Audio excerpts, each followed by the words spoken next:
If you're like me, you'll have a massive backlog of games, and I want to try and work through them and put a dent in mine by getting them the platinum trophies for as many as possible. There'll be some great games in here, but also some utter... We're going to work through them in any order, but if you've got a suggestion then please let me know down in the comments. Also, if you enjoy the video, please consider leaving a like and subscribing. After all, they're both free. Also, if you hit the bell icon, it'll notify you whenever I post a video of the next game that we try and platinum, so be sure to check that out. But for now, let's get this thing started, and we start with Fallout 4. According to the guide, the game should take around 60 hours to platinum with a bunch of missable trophies tied to faction endings, but it only took me 54 hours because I'm shit hot at games. I had 9 trophies already from playing a few hours in the past, and we start this journey off by pumping drugs into this old granny. Here, one hit of jet. Next, we head over to 10 Pines Bluff to speak to the settlers about their raider problem, a gang of bad bastards that are stealing their carrots and we need to eradicate them. On the way there, we run into a trader having a raider problem of her own, but she's an innocent civilian and he is a cunt, and once this guy totally shits his breeks at the mere sight of us, we blow his fucking head off. The building the raiders are holed up in is swarming with enemies, so once we clear out the guys outside one by one, we move in to take out the leader. It's a guy named Jared. While we're in there, we finish off all these minions. With them all out the way, we move up to the highest point of the roof to collect this bobblehead. There are 20 of them to collect and we need them for 2 trophies. While on our travels, we pick up a radio signal as some Brotherhood of Steel members getting overrun by feral ghouls. After helping them, and they see how badass we are asked to help with a recovery mission. And while lending a hand to our newfound friends, we hack a terminal, 50 of which need to be hacked for the trophy Robco's worst nightmare. Once this terminal is hacked, the doors open and we get our first glimpse of the main enemy faction, the Institute's sins. Basically, robots with human memories implanted in them, humans that can basically live forever. Once they are dispatched, we pick a lock, which needs to be done, you guessed it, 50 times, for the trophy, what's yours is mine. Moving down to the lower levels, we need to hit a button, and to be honest with you, I can't remember why, but we seal the blast door to protect ourselves and watch the Sins and possibly our new pal get barbecued.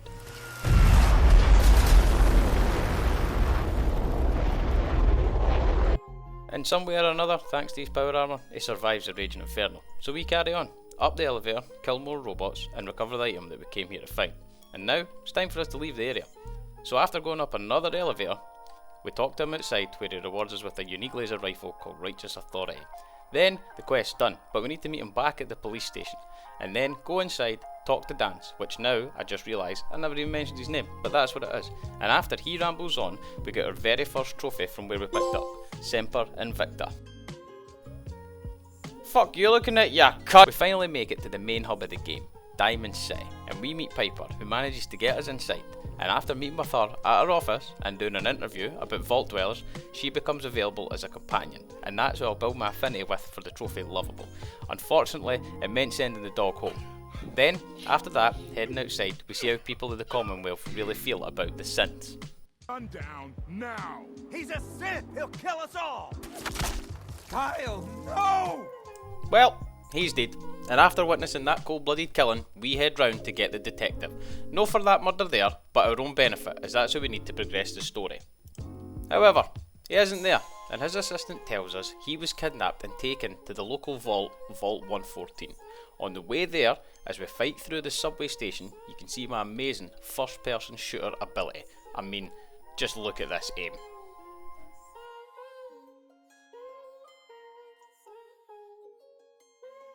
Now, I know what you're thinking, and you'd be right. The aim's just a natural gift and there's no other way I can explain it. Anyway, once we're inside the vault, we quickly find out that there's more of these Triggermen enemies lying in wait. So we slowly but surely make our way through the vault until we come to a room with this guy called Dino talking to an unknown person through the window. So we kill him, then hack the terminal to open the door, and the person inside is the detective, Nick Valentine, and there's another bobblehead behind him. Nick tells us that he'll be able to help us track down our missing son provided we can lead him to safety, which by the way is the main plot point of the game. We were frozen in a cryogenic stasis, defrosted, our son was kidnapped, refrozen, then redefrosted so that we could come out and find him. Anyway, once we get to the vault lobby, there's this fat guy called Skinny waiting to ambush us. We convince his bird to leave him, and that pisses him off so much that he just tells us to leave. But I don't like him, so we turn around, whap at the minigun, and shred him and his mates.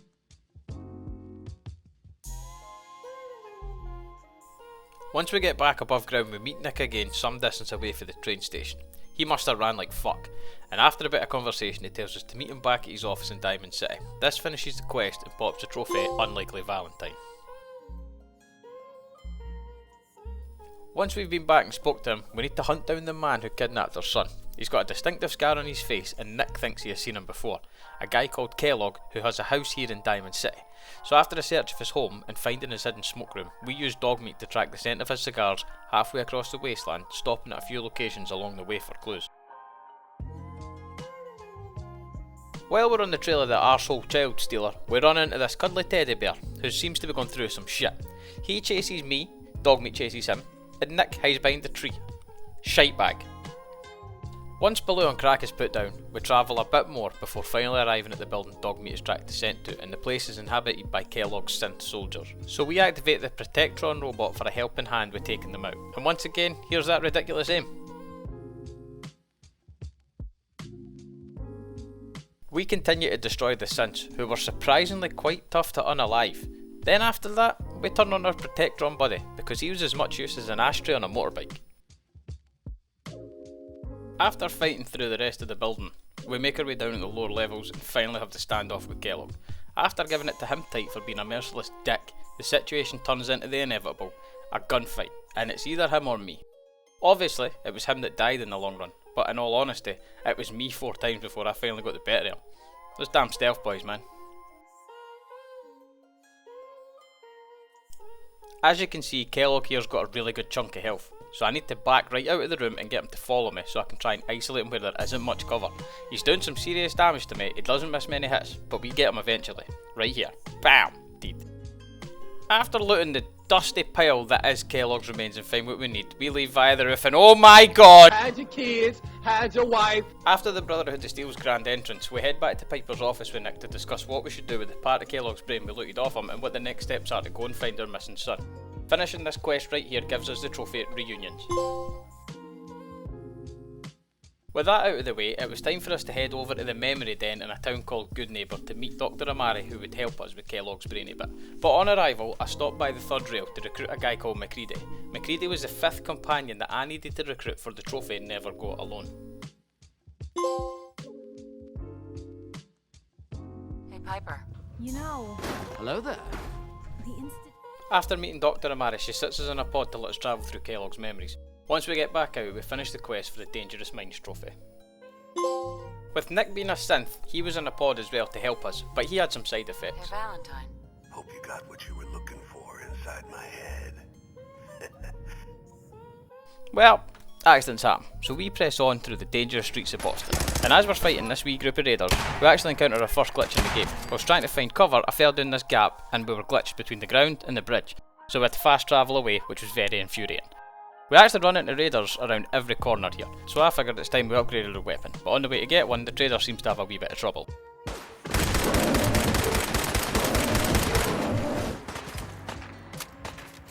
That's me!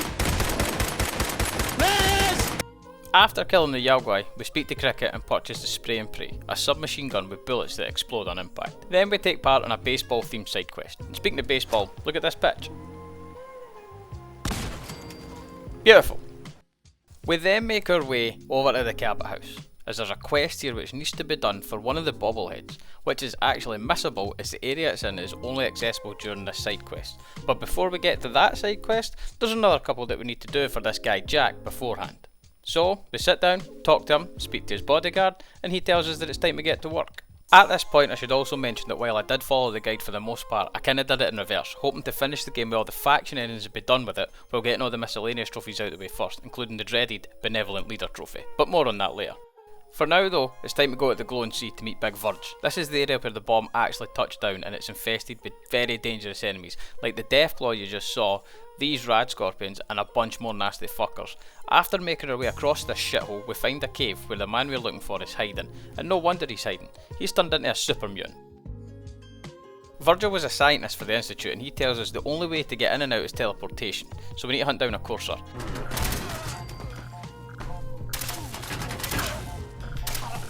Institute coursers are basically just the Institute's best fighters. Here to pick up an order. 2 large pepperoni. If you're not here for the sin, then you're here. I need what's in your... That you cannot have.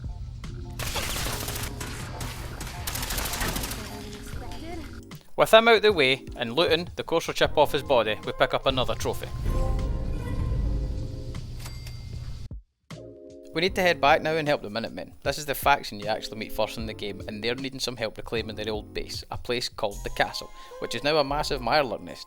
We need to take them out, including the Queen, then we hook a generator up to the radio tower, and then we speak to Preston to finish the quest and give us another trophy. After this, I went and introduced myself to the Railroad, another of the main factions, before returning to the castle to help get into the armoury, which was defended by a sentry bot called Sarge. Well, down here, we find the plans for an artillery gun, which had to be built, assigned to a settler and tested. Seems like it works fine to me, so we speak to Preston and get the trophy. While we were here at Sanctuary, I was sorting through my junk items when I actually got the trophy Scaver. This was for collecting 1000 materials used for crafting. Although I was sitting pretty for materials, I was low on caps, the currency and Fallout, so I ambushed this drug deal and took it all so that I could go and sell it. Then whilst fast travelling to another location, I randomly got the gun for hire trophy. This is awarded for completing 10 side quests. 10 seconds later I hear a super mutant suicider and it's a perfect opportunity. That's a trophy for basically just getting nuked to fuck. Well, with that out the way, I helped the Railroad infiltrate their old headquarters, the switchboard. We need to grab an item they left here, and then once we take it back and speak to Desdemona, that's another quest trophy ticked off. Then randomly, while helping robots defend their ship during the attack, Piper tells us she's in love with us. Perfect timing hen, well done. Shortly after we get 2 in quick succession. Ranger Corps for discovering 100 locations, and then Unstoppable Wanderer for reaching level 25. Not long after this one, we actually get another one. This one for mowing down our 300th human enemy. Masshole. Brilliant. Seeing as I'm in that kind of masshole frame of mind, I meet this guy who seems like a proper dick. So we fire on a stealth boy, sneak up to pickpocket him, but we plant a live grenade in his pocket, which is what you need to do for the trophy Prankster's return.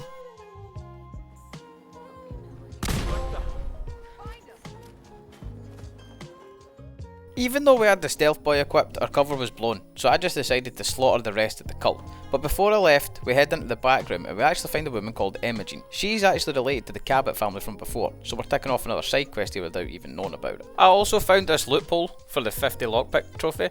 Turns out if you just keep locking this drawer and then repicking the lock, it actually counts. So you could do this 50 times realistically just to get the trophy, but here's me getting it anyway. Following this trophy, I decide we should head up and meet Jack Cabot. This is so we can do the last quest for the Cabot family. While we're here, going into his office, on his desk is a bobblehead. This is where we get the trophy They're Not Dolls for collecting 10 of them.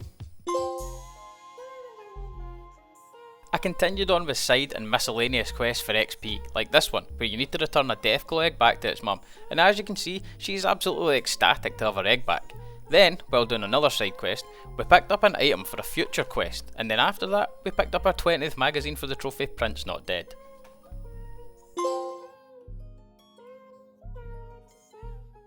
As I mentioned before, I wanted to get all of the miscellaneous trophies out the way first, so I decided to take out my trusty fat man called Big Boy and hunt down and kill 5 large creatures. I already had 2, one called Swan who was in the centre of Boston, and the Mirelurk Queen we killed while taking back the castle.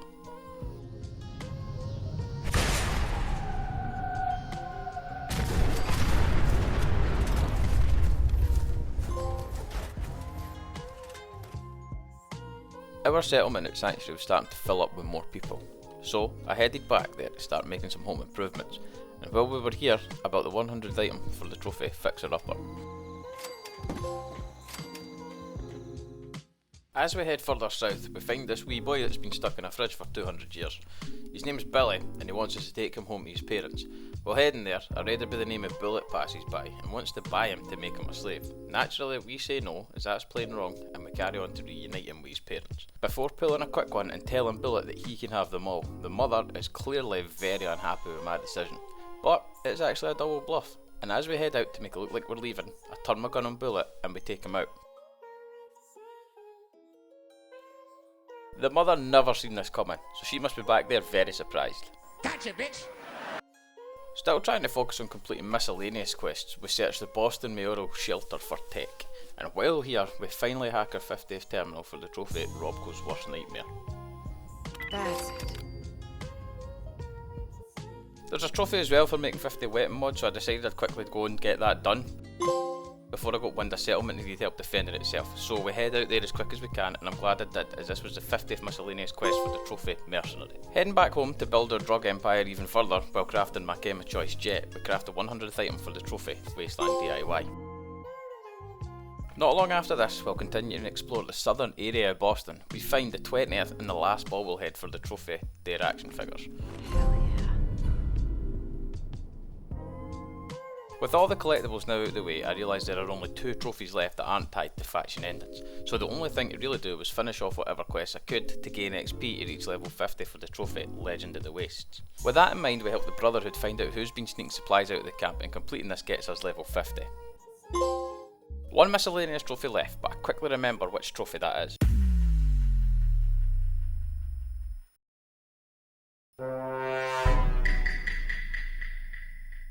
Now, I'm well aware of how much of a nightmare this trophy can be to obtain, but with all the DLCs Fallout 4 received, it becomes so much simpler. By just sleeping and hanging around in the camp, it makes them happier. I mean, just look at them, they're having a great time. I build some more of the gym equipment because they love it so much, and then we carry on just waiting on the trophy to pop.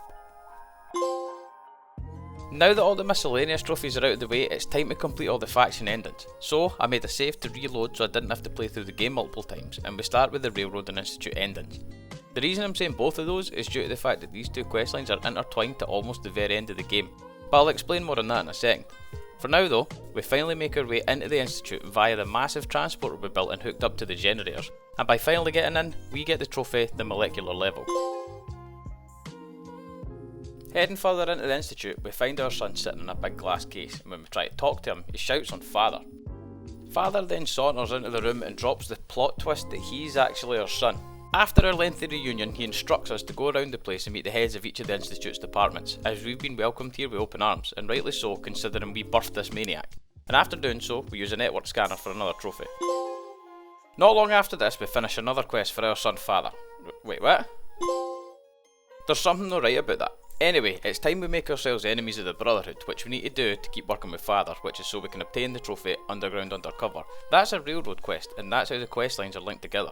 We're told to keep working with Father for the Underground Undercover quest, which basically leaves us one choice at the end of the game. After stealing that thingamabob, we get another quest trophy. After this, we have to go and warn the railroad that the Brotherhood are heading their way to take them out, and this finishes the quest that I've said too many times already and can't be arsed to say it again, but there's the trophy.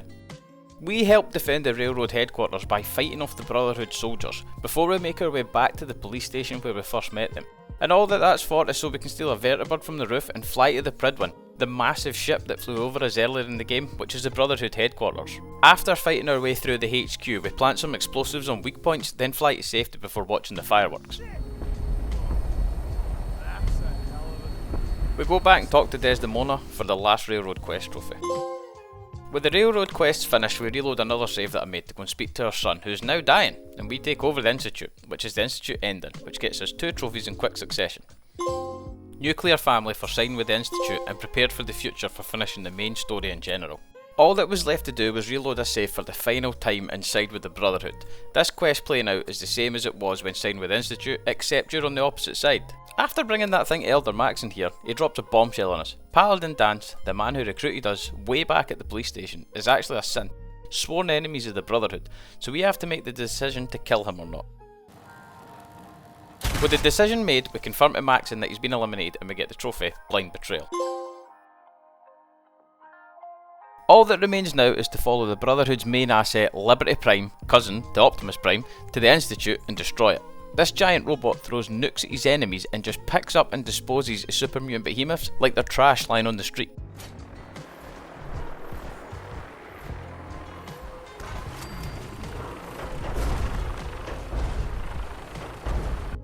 After we arrive at the building that the Institute was constructed below, we fight off waves of synths so that Liberty Prime can make a crater in the ground for us and the Brotherhood soldiers to drop into the Institute. Doing so completes the quest, and it also gets us the trophy Ad Victoriam.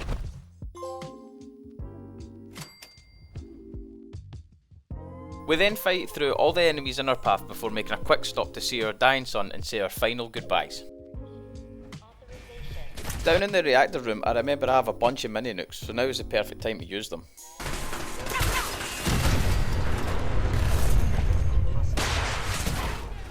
Once we destroy all the enemies, we shut down the reactor and plant a pulse mine on it before booking it back to the transporter so that us and the Brotherhood can get out safely. But on the way there, we're stopped by this wee fake Sunfather who's actually a robot. You're just gonna leave me here? Now that we're a safe distance away, all that's left to do is trigger the pulse mine and watch the Institute go up in smoke.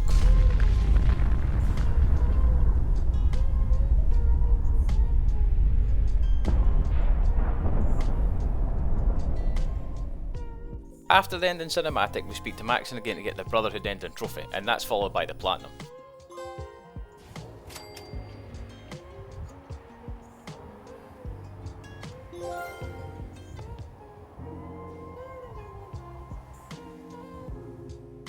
Now, I've only just realised the footage for the killing 300 creatures trophy got lost somewhere, but thankfully my PS5 is set to record them, so here's the footage.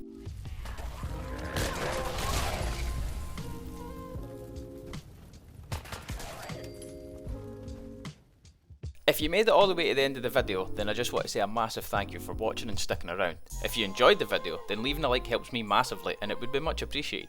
Also, if you could subscribe, it would mean the world to me, but more importantly, I'm just happy you were here watching, and I hope to see you again in the next video. Till then, take care.